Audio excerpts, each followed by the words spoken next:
Bw'abadde akyaliddeko abaana abawala abakuumibwa mu Wakisha Ministries, omulamuzi Tiffany Williams okuva mu New Jersey eky'Amerika agambye nti bagenda kuyita mu bakyala ba wano e Uganda okulwanirira eddembe ly'abaana abawala naddala abafuna embuto nga bakyali bato. You know, sexual violence against women of any age is something that is extremely near to my heart, and I believe that the Esther Project is an intervention that can help heal women that have been through it and can also help young women and women who to make choices that may impact their ability to not necessarily find themselves in some situations.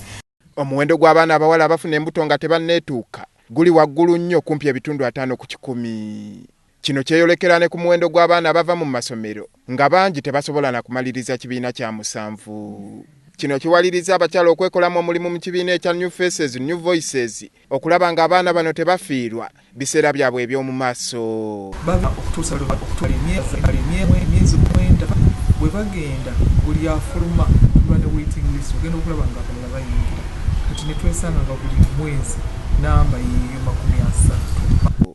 Ekyennaku kiri nti abasinga obungi ku baana abafuna embuto nga tebanneetuuka bazifuna ku banganda baabwe nga bataata ne bakkojja ababeera babaweereddwa okubakuuma. Bwe tuba tutunuddeko ne tukwegomba oyinza otya okusika omuntu omulala omuto n'omuyamba naye atuuke wawoole. But the girls have been referred to us because they are pregnant and they have unplanned pregnancies, and these girls have been rejected. You know, in our culture, once the girls are pregnant, they are rejected, and when they are rejected, they want to commit suicide, they want to do abortion, and they have nowhere to go to. But Wakisha Ministries opens its doors to receive them.